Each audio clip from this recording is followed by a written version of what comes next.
Euzubillahimineşşeytanirracim. Bismillahirrahmanirrahim. Kıymetli arkadaşlarımız, bir başka Osmanlıca derginin programında başlangıç seviyesi Osmanlıca dersimize hepiniz hoş geldiniz. Sesim gelip gelmediğini bir teyiden yana yazabilir misiniz? Size zahmet. Yorum kısmına bir eklerseniz çok memnun olurum.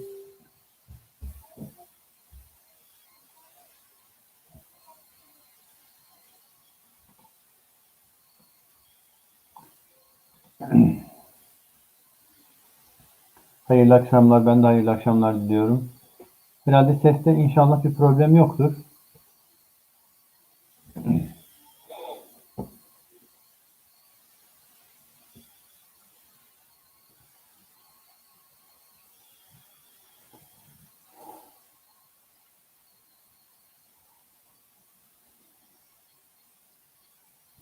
Tamam. Ben herhangi bir değişiklik yapmadım bilgisayarda da kamerada. Sorun yoksa kaldığımız yerden devam edebiliriz. Yukarıda Nermin Hanım bir ameliyat geçirdiğini ve uzun bir süredir derslere katılamadığını yazmış. Geçmiş olsun diyoruz. Allah hayırlı şifalar versin inşallah. Diğer arkadaşlar da hayırlı akşamlar. Ben de hepinize hayırlı akşamlar diliyorum. Çok teşekkür ediyorum. Geçen hafta atasözlerinden orada kalmıştık. Şimdi kaldığımız yerden ikinci sayfadan devam edebiliriz. Şöyle ben sayfayı birazcık büyüteyim. Bu sayfayı okumuştuk hatırlarsanız. En son arı bal yapacak çiçeği bilir demiştik. Şurayı okumuştuk. Elif üstüne met geliyor arı. Virgül bal yapacak çiçeği bilir diye söylemiştik.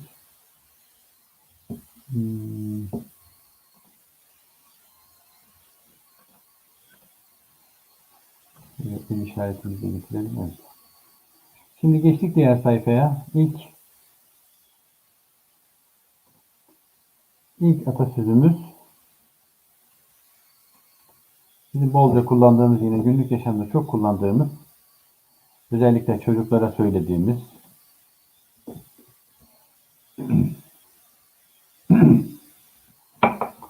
bir atasözümüz. Buyurun. Sizden hemen yorumları bekliyorum. İlk atasözümüz olarak, ilk sayfanın ilk atasözü olarak Elif üzerine met gelmiş. A. Sonra düz bir çizgimiz var. Bu düz çizgi biliyorsunuz sin oluyor. El yazısında dişli harflerin dişleri yazılmadığı için sin oluyor. Sonra lam elif gelmiş. Sonra sonunda çok harika bir nun yazıldığını görüyoruz. Evet. Diğer kısımları zaten böyle tek tek incelememe gerek yok. Çünkü Ali Bey, Mehmet Bey, Canan Hanım, Sümeyye Hanım, Cemile Hanım ve Nermin Hanım yazmışlar. Aslan yattığı yerden belli olur. Aslan yattığı yerden belli olur. İlk atasözümüz bu. Yazan arkadaşlarımıza teşekkür ediyoruz. Hemen ikinci atasözümüze geçiyoruz. İki cümleli bir kısmını okuyalım. Diğer kısmını tekrar kaldığımız yerden devam ederiz.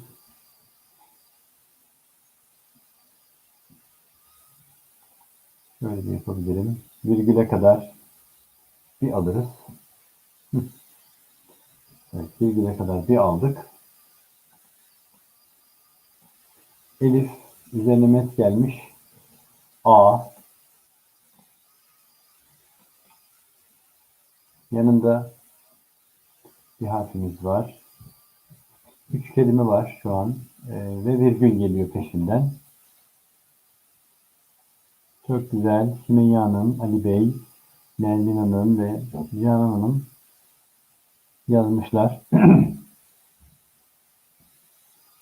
Teşekkür ediyorum. At olacak tay. Mehmet Bey de yine yazmış. Şurasına dikkat edin. Tığ ve elif. Tığın çizgisi biraz tabii büyüttüğümüz için şey görünüyor ama uzak görünüyor. Aslında yakındır o ona. At olacak tay.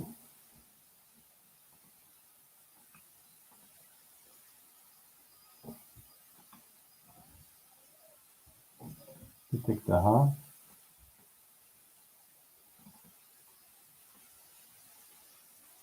Evet. At olacak tay. Tay kısmı şurası. Bakalım gerisi neymiş? Evet. Hemen İhsan Çağrı Bey de aynı şekilde yazmış. Cemile Hanım da yazmış. Teşekkür ediyoruz. Sümeyye Hanım da yazmış. At olacak tay yürüyüşünden bellidir. Yürüyüşünden bellidir. At olacak tay yürüyüşünden bellidir. Evet. Gün batımı rumuzuyla yazan arkadaş isminizi bir daha yazar mısınız? Size zahmet. Yine Emine Hanım da doğru yazmış. Ali Bey de doğru yazmış. Bir isim hatırlıyorum ama yanlış hitap etmemek için tekrar yazarsanız bir üçüncü atasözümüz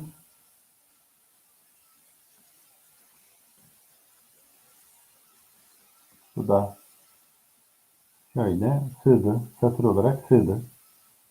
Bu da yine günlük hayatta bolca. Tamam. Tamam Süleyman Hanım. Teşekkür ediyorum.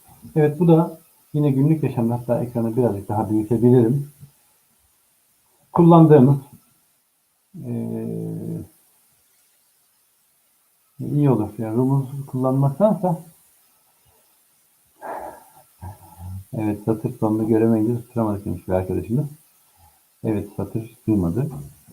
Evet yine yukarıdakiyle çok güzel. Evet. Teşekkür ediyorum Canan Hanım. Durmuş Bey de yazmış oldu. Sinan Hanım da yazdı. İhsan Çağrı Bey. Teşekkür ediyorum. At sahibine göre kişner. Bakınız şının dişleri yok. Tırtıkları yok. Ondan sonra şından sonra hafifçe bir kambur oluşmuş. Teşekkür ediyorum Hasan Bey. Yine Emine Hanım da doğru bir şekilde yazmışlar. Şuraya dikkatinizi çekmek istiyorum. Bakınız. Şu kısımda. Bakınız kef buradan gelmiş. Herhalde el işareti görünüyordur ekranda diye düşünüyorum. Evet görünüyor. Güzel. Ben aynı zamanda telefondan da takip ediyorum. Kendi telefonumdan. Bakınız kef böyle gelmiş. Şurada bir diş oluşturmuş. Şurası altta noktası Y. Kef işte çizgisiyle birlikte kef. Şu diş ve nokta bir harf Y.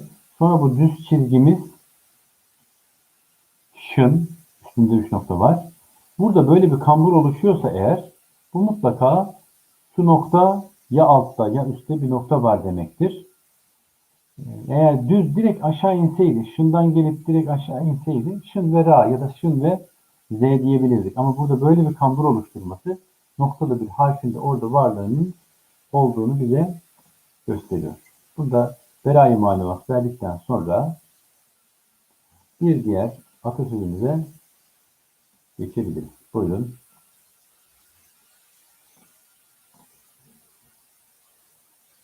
Evet. Nermin Hanım, Ali Bey ve Mehmet Bey de yine aynı şekilde cevapları yazmışlar. Evet, Elif üzerine met gelmiş. A.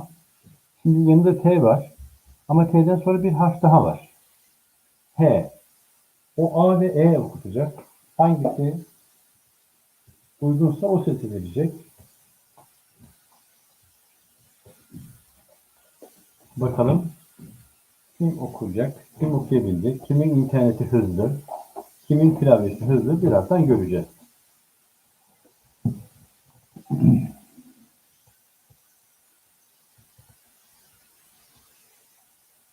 Evet.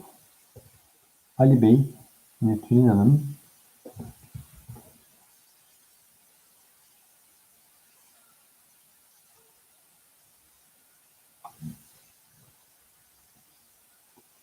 Evet. Hatice Hanım da aramıza katılmış. Hoş geldiniz diyelim. Mehmet Bey, güzel. Evet, Emine Hanım da yazdılar.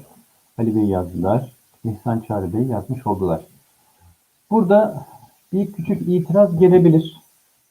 Çünkü kendinden sonraki harflere birleşmeyen harfler vardı. Bunlar neydi? Elif, Ra, Z, J, sonra Dal, Zel, Lam Elif ve Vav. Bu harfler kendinden sondaki, kendinden soldaki ya da kendinden sonraki harfleri birleşmezler. Ama bakınız burada dikkat ederseniz şurada bakınız Elif, bakın vurgulu deyince nasıl vurgulayacak ben de merak ediyorum. Şöyle bir işaret koymaya çalışayım.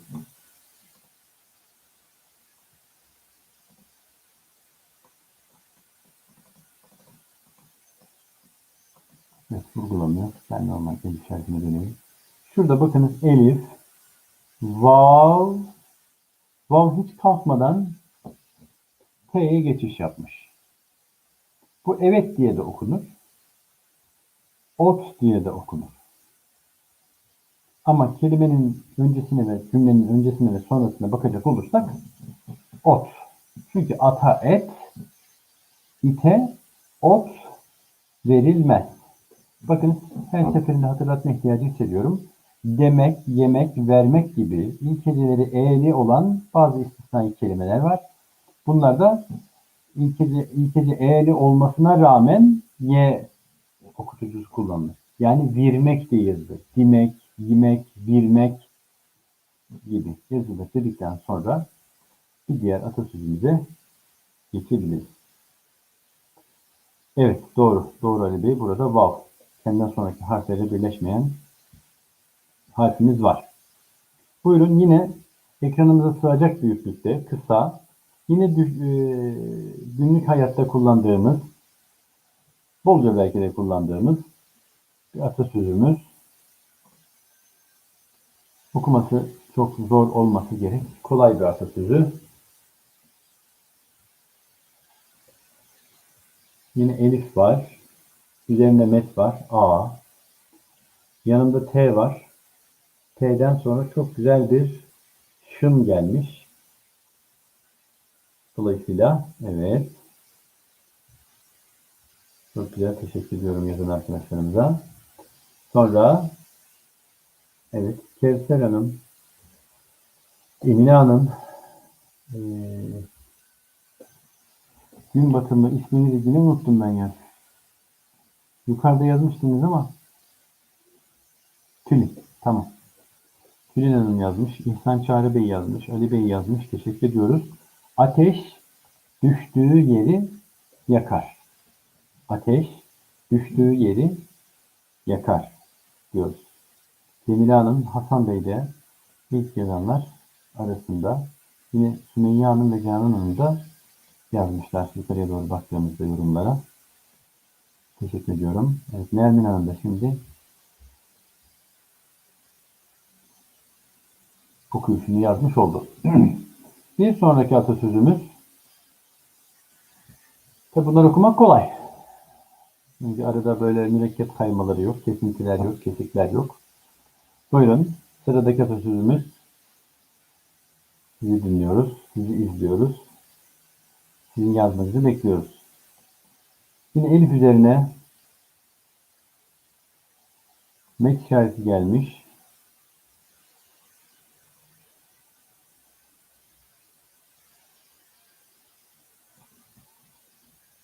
A.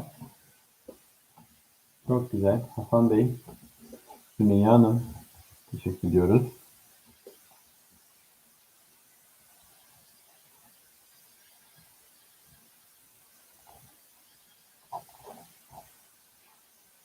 Ali Bey, Canan Hanım, Nermin Hanım, İhsan Çağrı Bey.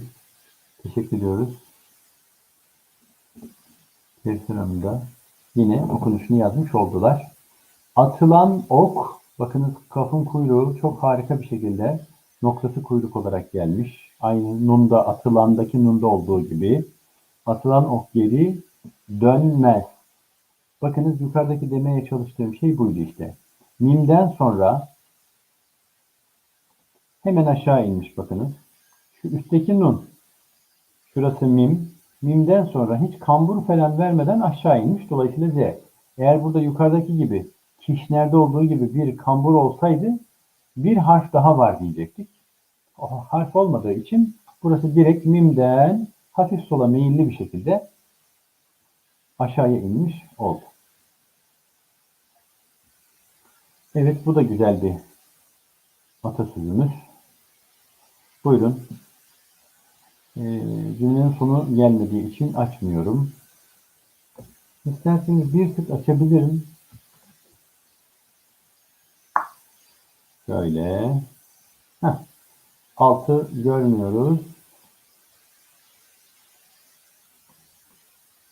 Buyurun.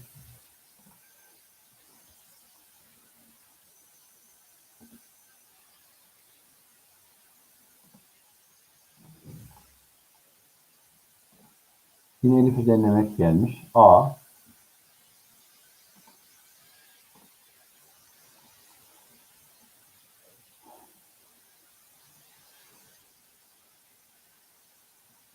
Güzel. Çok güzel. Evet, Sümeyye Hanım, Cemile Hanım, Emine Hanım. Teşekkür ediyoruz. İhsan Çağrı Bey de hemen yazmışlar. Hasan Bey de yazdılar. Evet. Canan Hanım da yazdı.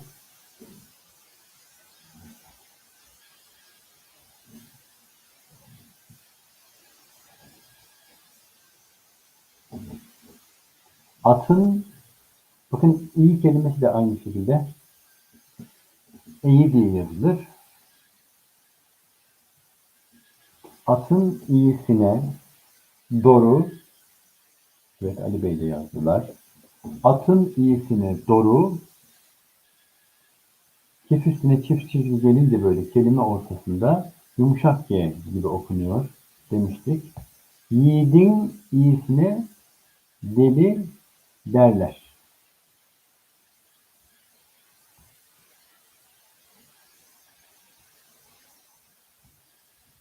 Güzel. Evet. Anlamlarını daha sonra tefekkür edebilirsiniz. Anlamlarına girmeyelim şimdi. Evet. Atın iyisine doğru, yiğidin iyisine deli derler. Yine yukarıda bahsetmiştik. Demek, yemek, vermek gibi kelimeler dimek, yemek, bilmek şeklinde yazılara yine burada bir örnek karşımıza geldi. Dirler diye yazılır, derler diye okunur. Atın iyisine doğru, yiğidin iyisine deli derler diyoruz. Buyurun. Bu da yine bir harika atasözü.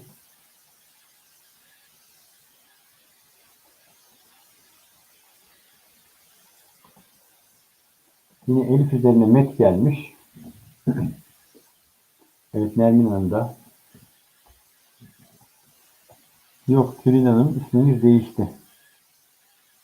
Evet. Gün batımı artık değil. Gün olarak değişmiş.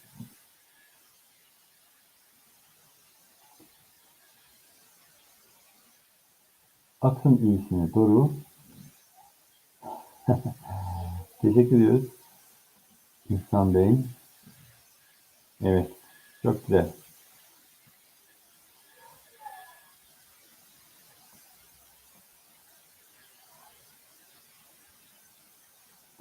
Ayağa değmedik taş. Bakın taş harika bir şekilde yazılmış. Tığ, elif ve şun. Evet, Canan Hanım da yazdı. Cemile Hanım yazdı. Sümeyye Hanım yazdı. Başa değil de baş. Pardon. Affedersiniz. Başa. Doğru. Başa gelmedik iş Ne yapmaz? Cümlenin gelişine bakılırsa şöyle.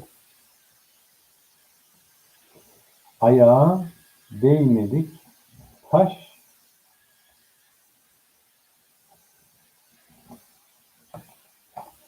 başa gelmedik iş olmaz.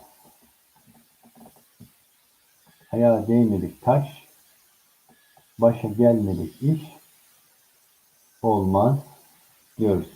Evet, Hasan Bey de aynı şekilde yazmış oldular. Teşekkür ediyoruz. Evet, bir sonraki pardon, şöyle onu yürütelim.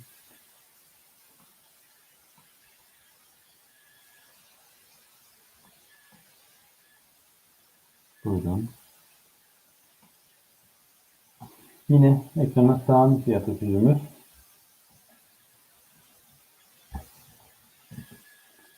Sığabilen bir atasözümüz. Yine ayakla alakalı ama sonunda sağır nun var.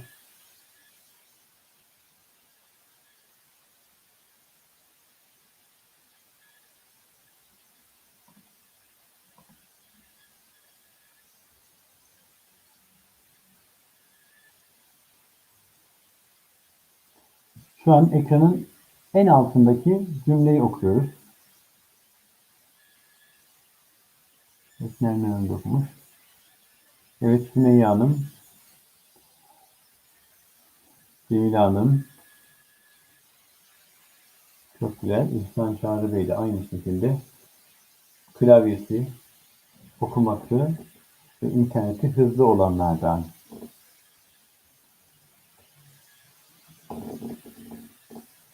Ayak, ayağın, ayağın,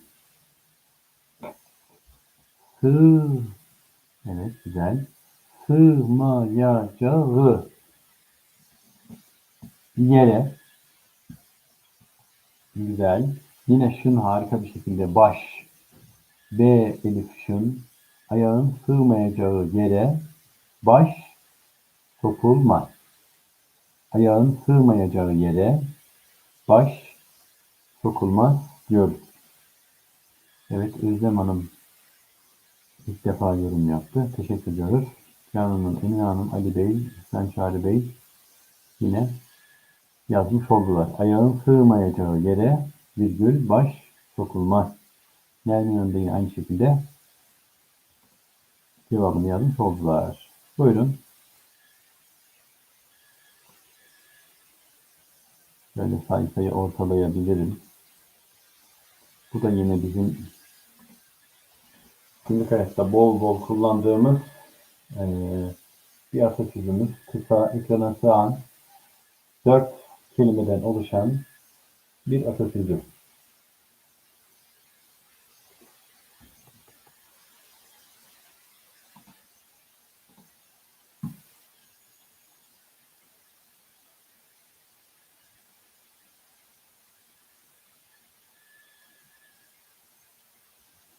Şu an neredeyiz? Ekranın en altındaki satırdayız.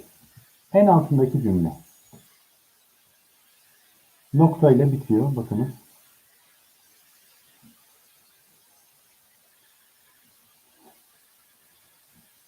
Evet. İhsan Çağrı Bey aynı şekilde. Sümeyye Hanım teşekkür ediyoruz. Cemile Hanım, Sevser Hanım, Emine Hanım, Özlem Hanım, Nermin Hanım, Canan Hanım, Durmuş Bey teşekkür ediyoruz. Ali Bey aynı şekilde cevabı yazmış oldular. Ayak, ayağını yani sağırının var. Dikkat ederseniz rayından sonra ayağını, yorgan zaten gerisini siz çıkartırsınız. Kolay yazsın çünkü. Ayağını yorganına göre uzat. Teşekkür ederiz Mehmet Bey. Size yazmışsınız. Ayağını yorganına göre uzat. Yine kısa bir atasözü. Yine en alt satırdayız bakın. Buyurun.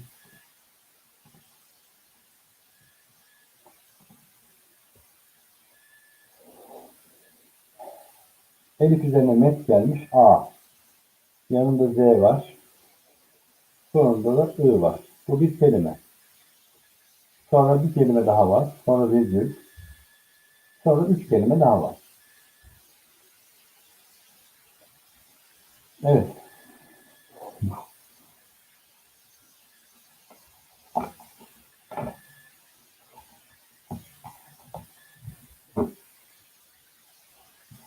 Evet, çok güzel. Canan Hanım, Cemile Hanım, Sümeyye Hanım, Ali Bey.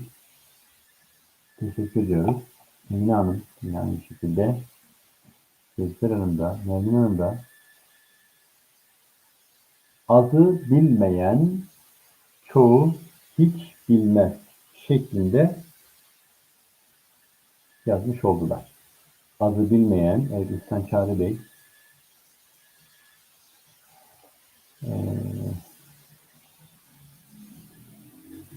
İnternet, okuma hızı ve klavye hızı. Üçü birleşince hızlı yazılabiliyor. Ama birisi eksik olunca biraz geriden gelmeniz normal.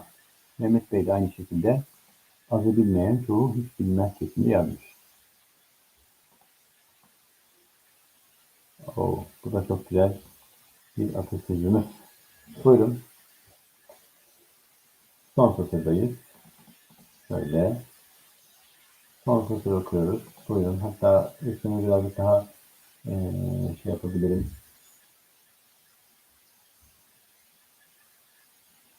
Büyütebilirim. Elif üstüne net gelmiş. A. Sonra yanında Z var.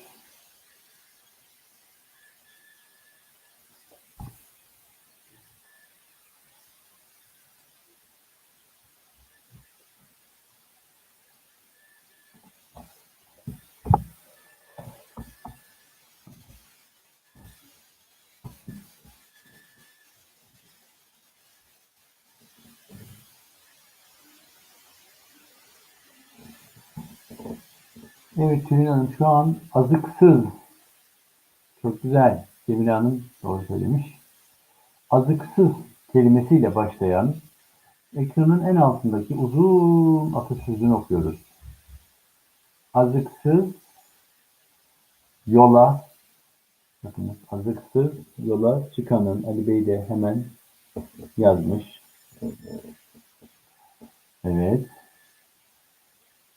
Evet, azıksız yola çıkanın, değil mi?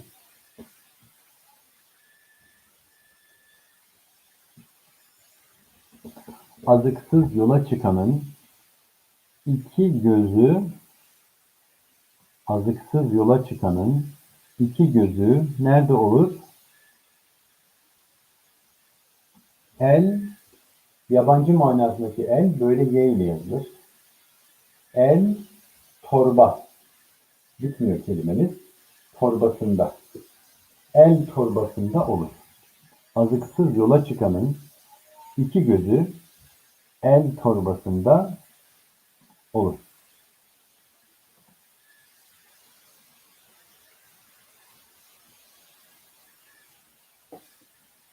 Evet, azıksız yola çıkanın iki gözü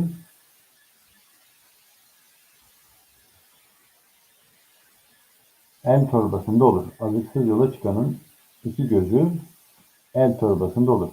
Buyurun. Bu da yine günlük yaşamda bolca kullandığımız bir başka atasözümüz. Buyurun. Evet, Nermin Hanım da yazmış. Teşekkür ediyoruz.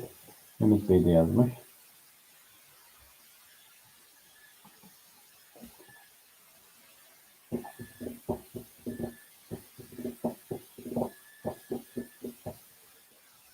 Evet, İhsan Çağrı Bey hemen yazmışlar. Sümeyye Hanım da aynı şekilde yazmış. Bağa bak, üzüm olsun. Evet, Tülin Hanım da hızlıca yazmaya başladı. Güzel, teşekkür ediyoruz. Bağa bak, üzüm olsun. Bağa bak, üzüm olsun. Yemeye yüzüm olsun, değil mi? Bağa bak, üzüm olsun. Yemeye yüzüm olsun. Bu da yine çokça kullandığımız. Evet, Fatma Hanım da evet, teşekkür ediyoruz. Canan Hanım, Fatma Hanım, Kevser Hanım, Tülin Hanım, Ali Bey, Nermin Hanım. Bunu herkes okuyabildi. Güzel. Bağa bak üzüm olsun, yemeğe yüzüm olsun. Bir diğer atasözümüz.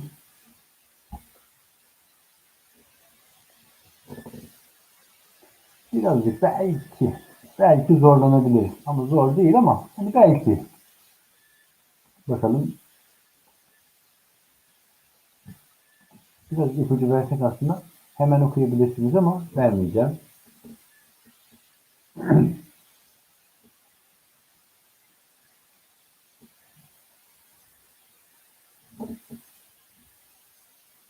Bakalım kim okuyacak ilk kelimeyi. Çünkü ilk kelime biraz zor. Birleştirerek okumak gerekiyor daha doğrusu. Güzel. Evet. Cemile Hanım okudu. Evet. Sümeyye Hanım da okudu. Fatma Hanım da okudu. Bakmayla. İlk kelimemiz bakmayla usta. Evet. Bakmayla usta. Canan Hanım da yazmış.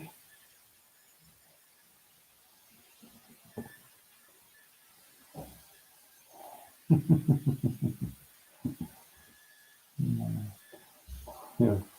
Sonrası fareyle ilgili değil de kediyle ilgili. Bakmayla usta olunsaydı ne olurdu? Bakmayla usta olunsaydı kediler kasap olurdu. Bakmayla usta olunsaydı kediler kasap olurdu. Kevser Hanım teşekkür ediyoruz. Emine Hanım teşekkür ediyoruz. Evet, kediler kasap olurdu diye arkadaşlar yazmışlar. Bakmayla usta olunsaydı kediler kasap olurdu. Bir sonraki atasözümüz buyurun.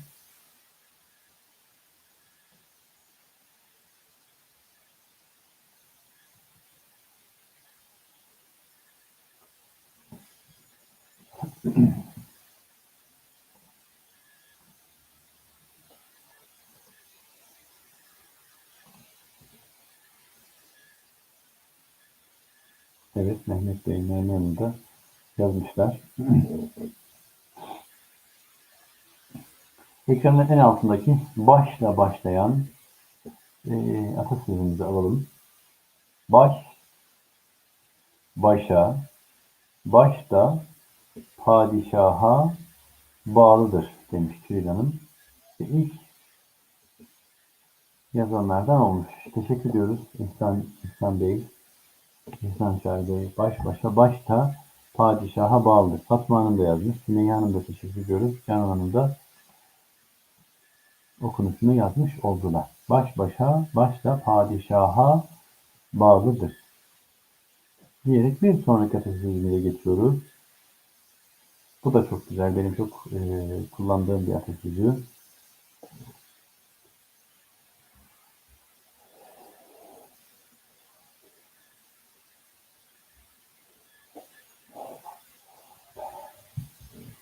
B, lam ve şın var. Bakalım kim çıkartabilecek bu kelimeyi.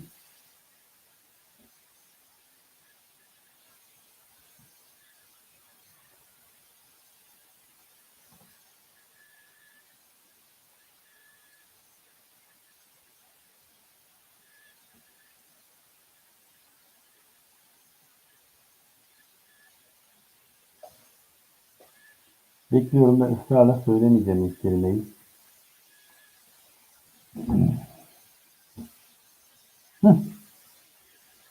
Evet.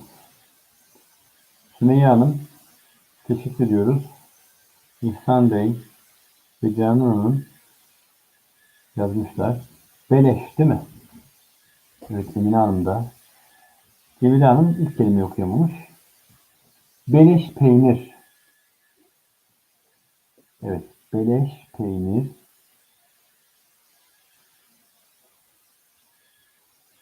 Beleş peynir fare kapanında bulunur. Beleş peynir fare kapanında bulunur. Teşekkür ediyoruz. Fatma Hanım da yazmış, Mine Hanım da yazmış. Teşekkür ediyorum. Bir diğer atasözümüz.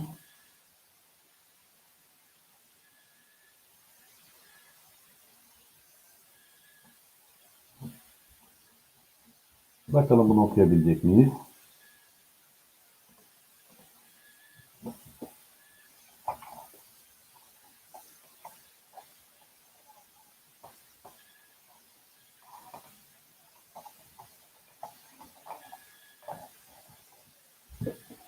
Evet.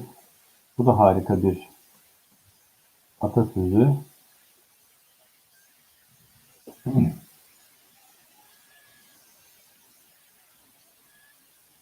B, nun, dal ve nun. Sonra sin, kaf, nuni ve elif. Çok güzel. Evet, Sümeyye Hanım, Cemile Hanım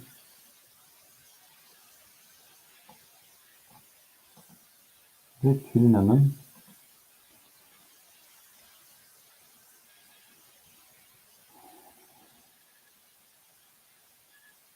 Yok, olmaz. Lam harfinde herhangi bir diş falan olmaz. Evet, Emine Hanım, Ali Bey.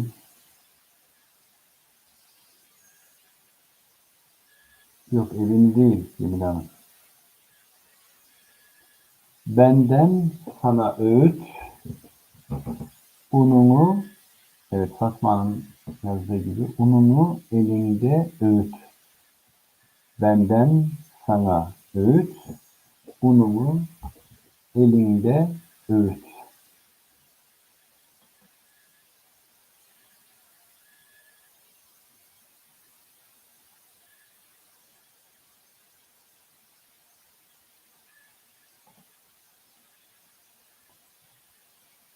Evet, bir sonraki atasözümüz ve son atasözümüz. Sayfanın son atasözü. Buyurun.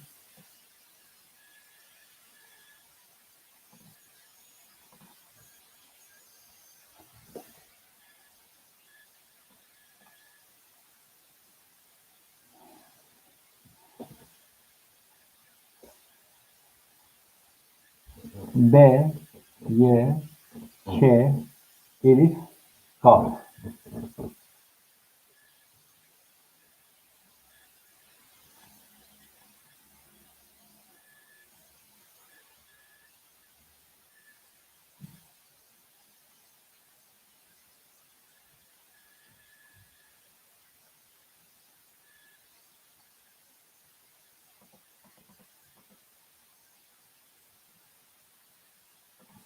Şöyle yapabiliriz.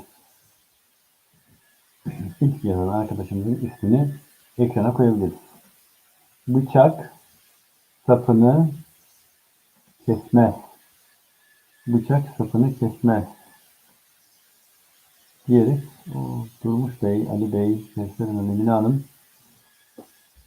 Tülin Hanım, Nermin Hanım, Canan Hanım, Cemile Hanım, Sümeyye Hanım, İhsan Çağrı Bey ve Fatma Hanım cevabını yazmış. Oldu. Mehmet Bey de şu an göndermiş oldu. Hepinize çok teşekkür ediyorum. Bu eee 18. dersimiz olması lazım. Allah nasip ederse yine haftaya pazartesi günü kaldığımız yerden atasözlerinden yine devam edeceğiz. İnşallah. Böyle sabırla ve iştiyakla ve iştirakla birlikte ders işledik. Hepinize çok teşekkür ediyorum. Bir başka Osmanlı Türkçesi dersinde, başlangıç dersleri dersinde pazartesi akşamları görüşmek dileğiyle hepinize hayırlı akşamlar diliyorum.